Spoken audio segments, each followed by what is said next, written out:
So. And your roles, your respective roles. So there were three of us in the original team. Came out of Jalad, Dr. Inder Mohan and Dr. Naveen Jain, and me, a non-doctor, but hardware wizard, Tanwal Reddy. And so we started in 82. I mean, we started up in December of 81.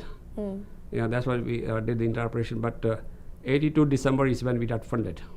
But before that, we had done the board. We sold to Victory Computers. We had first paying customer in Plexus Computer. I don't know if you remember that one. It was right here down the street. Down the street here. Yeah, and Plexus. So three founders, and Inder got fired by the board in 84, 85. Because of the pricing, going nowhere, over promising, under delivering. Company was in trouble, and I took over as a CEO. January, February of 85, and by end of 85, middle of 86, we were doing really well because I changed from OEM to the end user company. Doesn't sound like that was an easy leadership transition. No, it was not easy. Do you want to say more about leadership. It was not easy at all. As a matter of fact, it was very painful because company was out of money almost, and the board fired Inder, and they didn't. They said, have this and don't spend much money. Make the money last. And I said, well, you don't spend the money. If I don't do what I want to do, I'll be out of money within 7-8 months. So I ignored the board. I said, what they're going to do, fire me? Because they can't fire me because there's nobody left. And so it was 6-7 months of very hard relations. But once the money started to flow, once I changed prices, first time I changed prices to $600, all of a sudden there was revenue jump, and they took notice. Maybe there's something here. And then when I started to change the prices for the other machines, all of a sudden we are now doing well, and we are not burning cash anymore. And so I went from being the team went from being bummed to me being he's not that bad to he's very good. So maybe I should tell you the rest of the story. So by 86, we are doing extremely well. Company is profitable, growing very nicely. We're going to go public. That was going to be our next question about the road to IPO. We want to go public. So now, John Bosch, the guy who gave us the money, he comes and talks to me. He says, this thing is worth a lot of money now. You have done a superb job. Company is profitable, growing nicely. We should take it public. I'm feeling good. He says, we need to make a CEO here. What do you mean CEO? I'm the CEO. He says, no. You are the operating guy. We need to have a CEO who looks like a CEO on the Wall Street. There's no Wall Street Indian CEOs, he says. I said, well, yeah. So he said, he asked me, what do you want to do? You want to get rich or you want to be a CEO?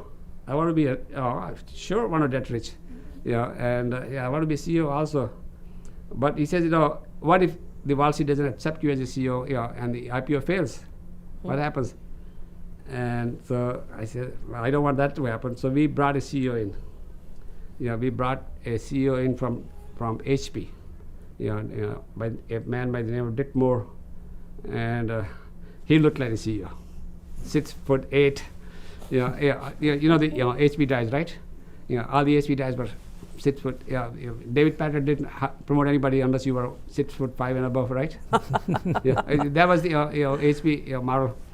He ran the HP's calculator division. The HP 35, HP 45 out of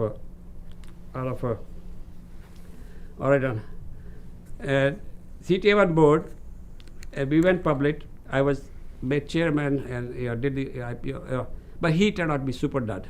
He turned out to be super dud. By the time we hit the road, we knew he was bad. He couldn't even tell the story straight. But numbers kept happening.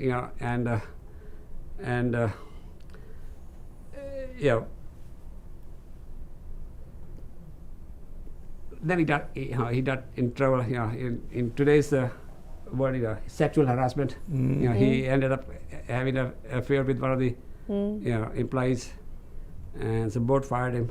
Right after the IPO, board fired him, and like 3 months after the IPO, I became the CEO, and I stayed CEO till the very end. Then,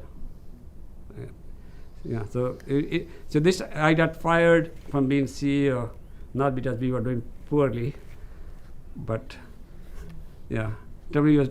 You weren't tall enough. So it's I don't think those issues are there anymore. The Indians have done well in the valley, right? We have enough examples of that now. You were part of that first generation, right? Yeah. That were real. I mean, there was Suhas Patil with Cirrus Logic, and you, and you were the first. Is that right? The first. Yeah, the first one in the valley here. To in America. Take the company public. Take it public on NASDAQ.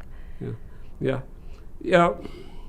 Were you part of the roadshow team? Oh, you yeah. must have been. Oh, yeah. I mean, Dit wouldn't have been able to answer anything. Yeah. Did you feel that there were people responding to you differently as not being this kind of CEO they expected, or was your story just spoke for its own? So by the time we hit the roadshow, it was very clear there wouldn't have been any issue. When we fired Ditmore, there was no issue at all. There was no issue.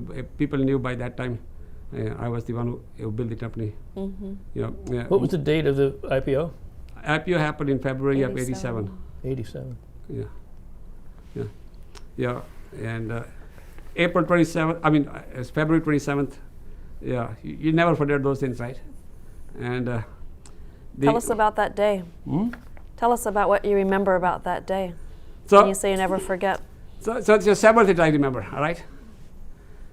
So the IPO process is a very intense process. And you're in the middle of all this decision making.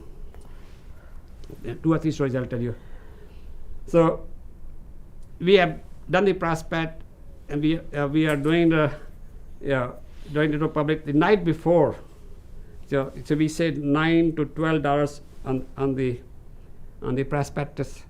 And I thought that was okay. It wasn't a very exciting number.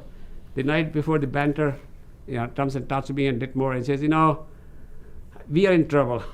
I don't think this IPO is going to take off tomorrow. We need to lower the price down to 8. And Dit says, let's do it. I said, no, we're not going to do it. Let's postpone the IPO. Let's postpone the IPO. We don't need to do it tomorrow. We don't need the money. We have the money in the bank. We are doing well. And all of the bankers said to that. He says, no, we can make it happen at 9. I said, no, 9. I'm not doing it at 9. You don't take it at 12, or we don't postpone it. So we went at 12 next morning and opened at 18. And so I told see, this is when you don't need the money, you're doing well. You don't need to go public. The bankers' interest is very simple. Their customers are out there, all the funds. They want to sell them a cheap stock. They do one deal with you, they sell them over and over, right? So I realized very quickly that bankers do this to everybody. Let's lower the price because and but this time I was absolutely shot at Electron that I was so firm. If you're not going to do it at the top of the range, let's not do it. And then I discovered later they had the whole damn thing sold at 12. They built the boat, right? They built the boat, and the boat was built 3 times, 4 times over demand at 12.